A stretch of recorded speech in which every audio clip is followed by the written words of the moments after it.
I arrived at my parents' house on Observatory Circle just after sunset, the kind of quiet winter dusk that makes every doorway feel colder than it should. Inside, the warmth had nothing to do with people, only the heating system humming through old walls. As I stepped into the foyer, I reminded myself to breathe evenly, to hold the version of myself they expected present, polite, and barely noticeable.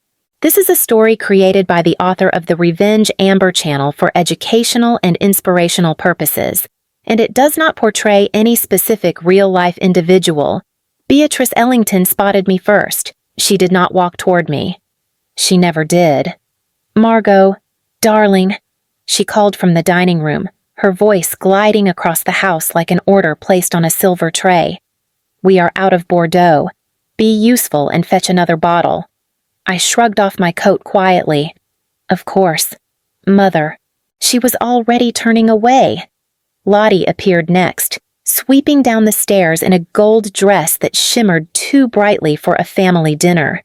"You made it," she said, pausing only long enough to smirk at my coat, still wearing the same practical outerwear. I suppose some things truly never change.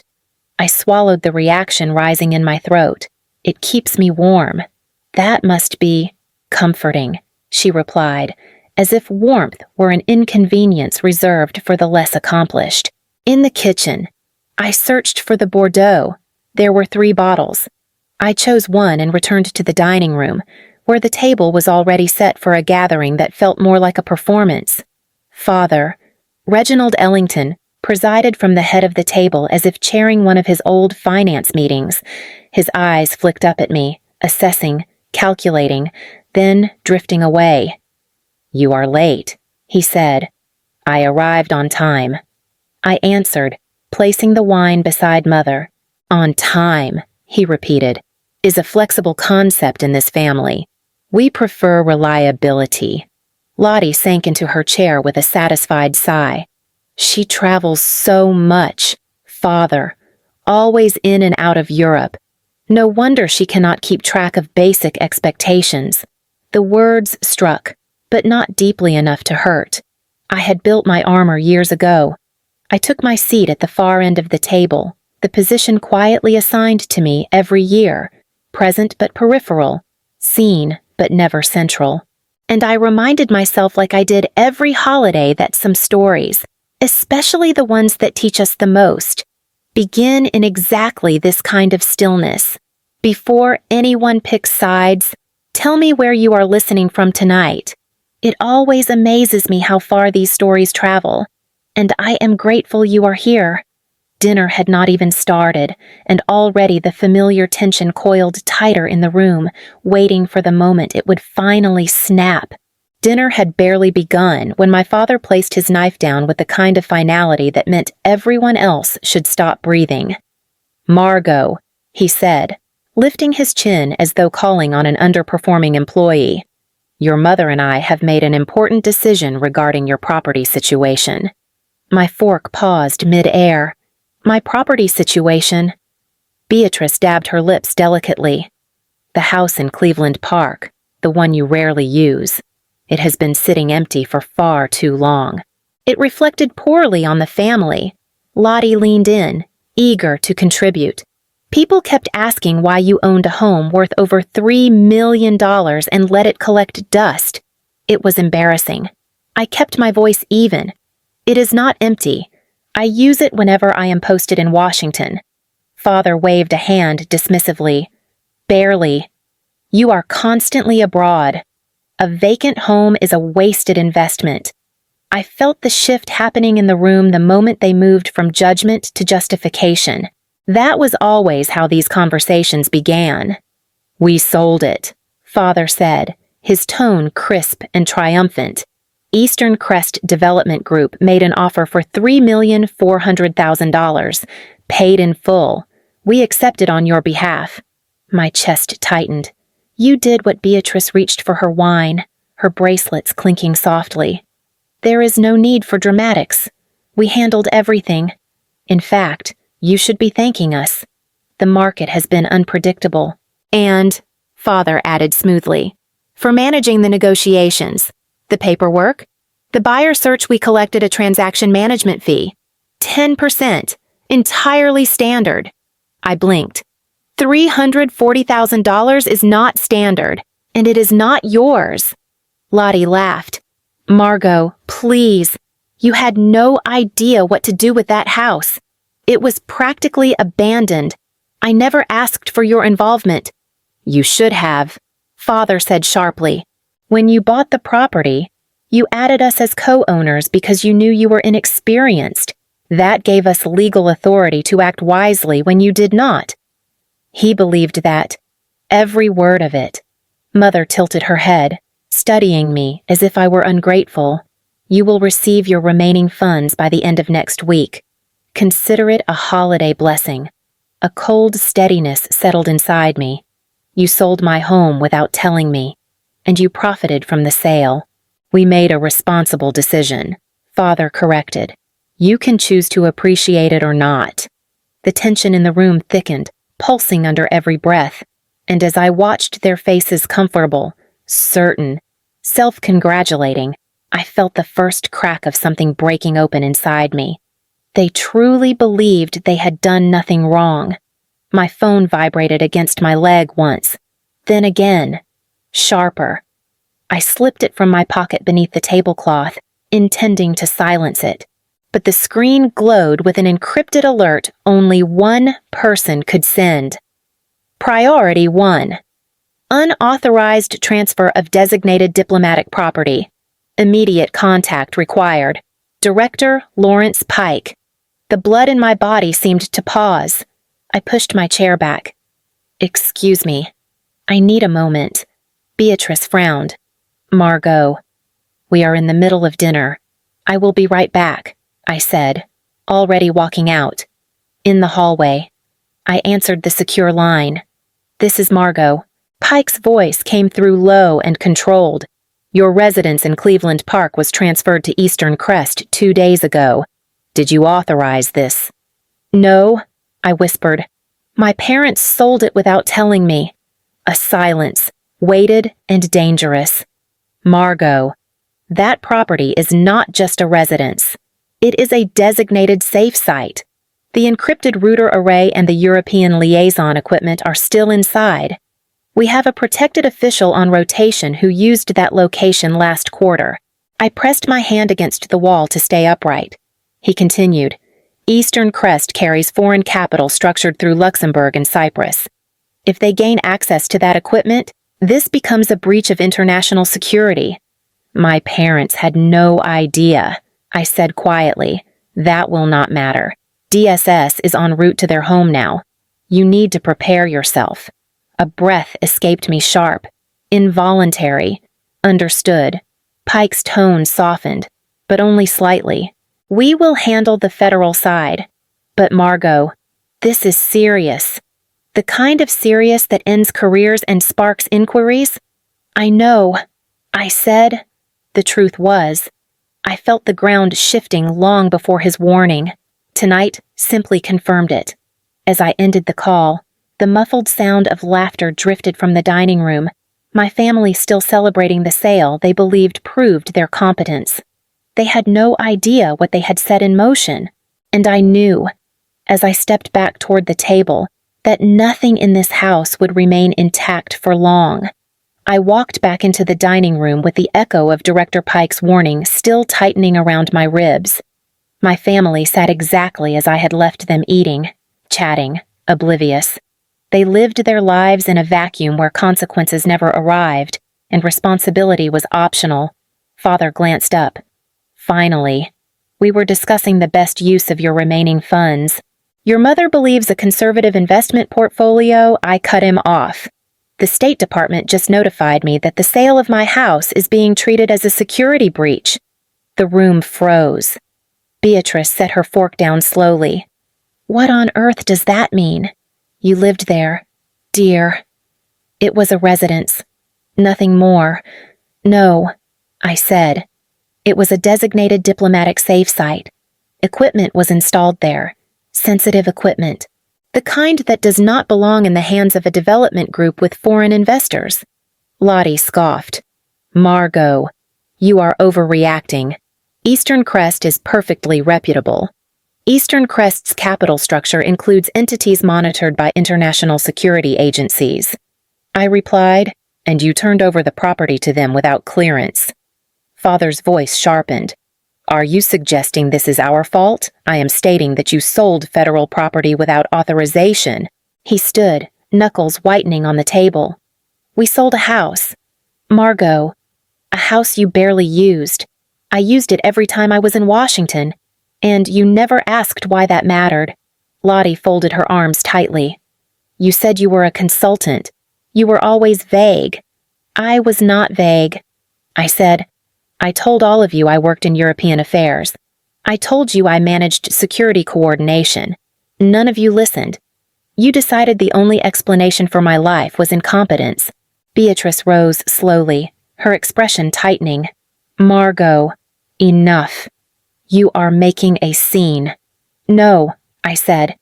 I am clarifying reality. I am the Deputy Assistant Secretary for European Affairs. My residence is part of my security protocol. Selling it is not just inappropriate, it is illegal. A tremor passed through the room. Edward finally spoke, his voice thin. Illegal in what way? In a way that sends federal agents to your door. Mother stared at me, color draining from her face. Federal agents. They are already on their way. A beat of silence followed long, hollow, and shifting the air in the room. For the first time all evening, my family finally looked at me, not as the daughter they dismissed, not as the afterthought they tolerated, but as a force they had never bothered to understand. The doorbell rang once sharp, decisive. No one moved. It rang again, louder this time, the chime cutting straight through the silence we had fallen into. Edward stood from his chair. I will get it, he muttered, but his voice lacked its usual confidence. I remained seated. My pulse was steady now. Director Pike had been right. Consequences were already crossing the threshold. From the entryway, I heard Edward's breath hitch, then a woman's voice, calm and authoritative. Good evening. I am Special Agent Iris Vaughn with the Diplomatic Security Service. We need to speak with the Ellington family. Father's chair scraped loudly across the floor as he stood. This is unnecessary. There must be a misunderstanding. Agent Vaughn entered, followed by two agents in dark suits. Her gaze swept the dining room, landing finally on me before returning to my parents. Reginald and Beatrice Ellington, she began. We are here regarding the unauthorized sale of a property located in Cleveland Park, designated as a diplomatic safe site. Mother pressed a hand to her chest. We did not know anything about diplomatic designations. It looked like a normal house. Vaughn nodded once. Ignorance does not override federal protections. Father squared his shoulders. We had legal authority. We were co-owners. Co-ownership does not supersede federal registration. She replied, the property was flagged as containing encrypted communication infrastructure. You transferred access to a private development group with foreign-backed capital. Lottie stepped forward, shaking. We did not mean to cause trouble. It was an honest mistake. An honest mistake, Vaughn repeated, involving over $340,000 in personal financial gain. Mother's eyes flew to Father. $340,000, she whispered. They make it sound criminal. Vaughn looked directly at me. Deputy Assistant Secretary Ellington, we will need a statement from you confirming your lack of involvement. My family turned to stare. Beatrice's voice cracked. Deputy, Assistant. What I kept my tone soft. My full title is Deputy Assistant Secretary for European Affairs. Lottie's face crumpled with disbelief. You never said that. I said it. I answered. Many times. Father pointed at Agent Vaughn. This escalation is outrageous. You cannot simply walk into our home and accuse us of crimes. We are not accusing. Vaughn replied calmly. We are initiating a federal inquiry. You will need to come with us for questioning. Mother stumbled back as if struck. "Margot," she whispered. "Do something. Tell them this was harmless." I met her eyes, steady. "I cannot interfere. This is bigger than any of us." Father's voice broke with anger. "You owe this family loyalty." "No," I said. "I owe the truth." Agent Vaughn gestured toward the door. "Mr. and Mrs. Ellington, please." My parents hesitated only a moment before the agents guided them away, their footsteps echoing down the hallway. The door closed behind them, and the house, finally, fell silent. The door had barely closed behind the agents when Lottie rounded on me, her voice shaking. "You could have stopped that. You let them take our parents." I leaned against the back of my chair, exhaustion settling into my bones. They were not arrested. They were taken for questioning. "Same thing," she snapped. "You stood there and watched." Edward hovered near her, pale and silent for once. "Margot, is this really as serious as they made it sound?" "It is more serious than they know," I said. Lottie's eyes filled, a rare crack in her confidence. "Why would you keep something like this from us? This job, this security role, I did not keep it from you," I replied. "You just never listened." She blinked hard. We listened. I felt the old memory rise unbidden, the auditorium, the stage lights, the small trophy I had clutched at 14. I had won the statewide debate finals. My parents never showed up. They were at a gala celebrating Lottie's engagement to an heir they adored. That night, I learned that achievement did not equal value in my family. Visibility belonged only to the chosen daughter. I met Lottie's gaze. "I told you what I did. I told all of you, but you heard only what fit your version of me." Edward shifted uneasily. "Your parents, they will not go to prison." "Right. That depends on what the investigation uncovers." The answer hung between us, cold and final, as the last remnants of our old family roles dissolved around us.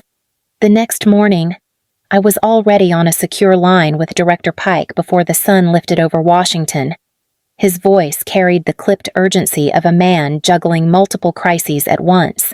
"Margot, Eastern Crest's capital structure is worse than we thought," he said. "A Luxembourg holding company with Cyprus subsidiaries. Several names on the ledger overlap with individuals under international review." I closed my eyes briefly. So the sale could have provided access to the safe side equipment. It could have compromised far more than that. Pike replied, "We used that residence for a protected European liaison last quarter. If Eastern Crest gained access, we cannot rule out the possibility of intelligence interception." I kept my tone steady. "What do you need from me?" "Your full statement, and clarity on how your family obtained enough authority to transfer the deed. They were listed as co-owners." I said, "An old mistake." "Then we must document it," he answered. "DSS and FBI counterintelligence are forming a joint task force. This case will not disappear quietly." When the call ended, I stepped into the living room, where Lottie and Edward sat rigid on the sofa. Neither had slept. Edward's voice cracked first. "The agents called us this morning. They want every document we touched." Lottie pressed her hands together. "Margot, they mentioned foreign investors. Is this some kind of espionage issue potentially?" I said, her breath caught. "But we just sold a house." "You sold access," I corrected. "You sold the wrong house to the wrong people at the worst possible time." Edward stood abruptly. "Your father negotiated the fee. Your mother pushed to close fast. I only structured the LLC. I did not know anything about diplomatic anything. That will go in your statement." I replied. "All of it." He paced, panic rising. "My investors will pull out. If my name is connected to any foreign interference, then you should have asked questions before structuring a deal that made no sense," I said quietly. Lottie flinched as if struck. "Margot, we trusted Father. He said it was a smart opportunity, and you believed him because believing him meant never having to take responsibility. She stared at me, hurting, but no longer able to deny the truth. Will our parents really face charges? She whispered. That depends, I said. On intent, on cooperation, on the findings of the task force. The room felt small, dense with consequences none of them had imagined. For once, their world built on status, presumption, and entitlement was collapsing not because of anything I had done, but because of everything they had chosen to ignore. And they could no longer look away. 3 weeks later, the outcomes arrived one by one, each delivered through formal channels with the cold precision of government language. I sat in my temporary Washington office as Director Pike summarized the task force's findings. Reginald Ellington will pay a federal fine of $250,000, he said. He is barred from serving on any corporate board for 5 years. I kept my eyes on the desk. Understood. Beatrice Ellington has been removed from her leadership roles in 2 philanthropic foundations. Their committees voted unanimously. The reputational damage was too high. He paused, studying me. Edward Sterling will undergo a full review for potential financial misconduct related to the LLC structure. I exhaled slowly. The House. It reverts to sole federal control, Pike replied. Your co-ownership arrangement is void. Legally, it will be treated as if your family was never involved. There was a strange relief in that clean, simple, irreversible. After Pike left, I headed back to the Ellington home to retrieve documents for my final statement. Lottie opened the door before I could knock, her face blotched from crying. Margot, she said, they are devastated. You could at least speak to them. I am here to collect paperwork, I replied. Nothing more. She stepped back. Mother has not slept in days. Father has barely spoken. They think you hate them. I do not hate them, I said softly, but I will not undo the consequences of their actions. Lottie swallowed hard. Families protect each other. That has never been the rule in this house. As I entered the living room, Father rose shakily from his chair. For the first time in my life, he did not look like a titan of finance. He looked like an aging man trying to steady himself against a world he no longer controlled. Margot, he said, our family is falling apart. Fix this. I met his gaze. I cannot. And even if I could, I would not. Mother's voice trembled. We were trying to help you. We thought we were making a smart decision. You were making a convenient one, I said, and you never asked what the house was, what my job required, or why I needed it. You acted because you assumed you knew better. Father's shoulders slumped. We lost everything. No, I said. You lost what you took for granted. Silence pressed in, heavy and unmoving, the kind that signals the end of something long overdue. I gathered the documents into my bag. No one tried to stop me. As I stepped out, I heard my mother whisper behind me, so quietly she may not have meant for me to hear it. We never understood her at all. I closed the door gently, letting the truth settle on the house that had never once made room for me. 5 years had passed when I returned to Washington for a diplomatic conference. My schedule was full, my title longer, and my responsibilities heavier than ever. Yet, on my final afternoon, as my driver turned toward the State Department, I heard myself say, "Take a detour through Observatory Circle." The air outside was crisp when I stepped onto the sidewalk in front of my parents' house. The Ellington residence looked unchanged, same stone steps, same carefully manicured doorway, but the weight it once held in my life had dissolved. I raised my hand and knocked. The door opened slowly. My father stood there, smaller somehow, his posture no longer carved from iron. For a moment, he simply stared, as if trying to confirm I was real. "Margot," he said quietly, "you came. I was nearby." I answered. He stepped aside without the commanding gesture he once used for everything. "Please, come in." Mother was in the living room, hands twisting together in her lap. When she saw me, she rose quickly, then hesitated, unsure whether she had permission to approach. "You look well," she said, voice fragile. I nodded. "I am well." Father cleared his throat. "We heard about your appointment. Ambassador to Belgium. We watched the announcement." Mother added, "We are proud of you. Truly proud." Their voices held none of the old sharpness, only regret, only the slow ache of people who finally understood what they had squandered. "We lost a great deal," Father said. "Money, positions, credibility, but none of it compared to losing you." Mother stepped closer.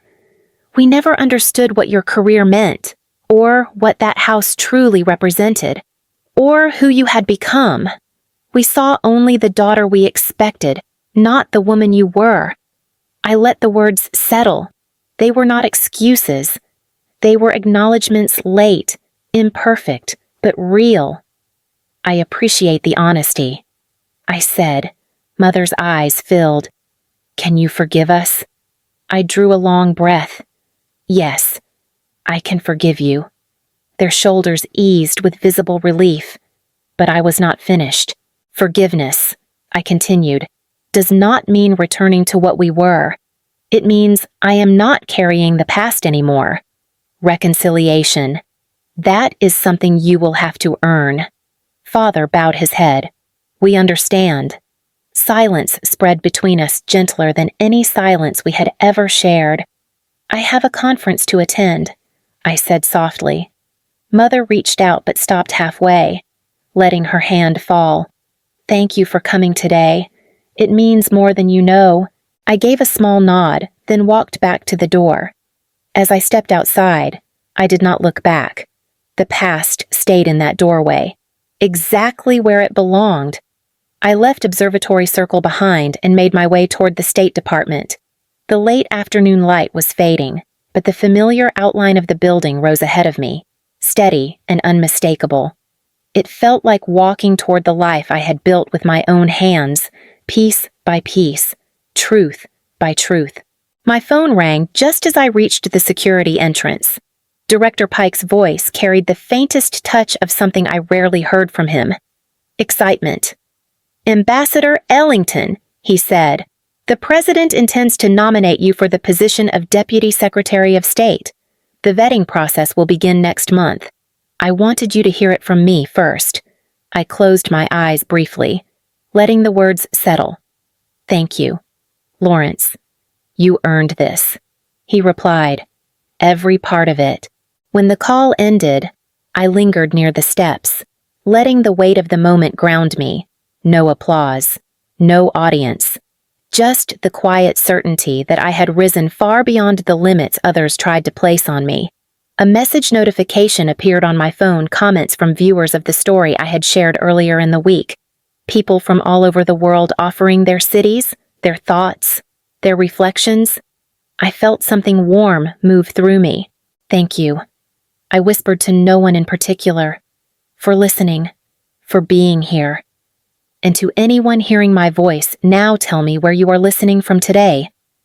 Connection travels farther than any of us realize, and I am grateful for every person walking this path with me.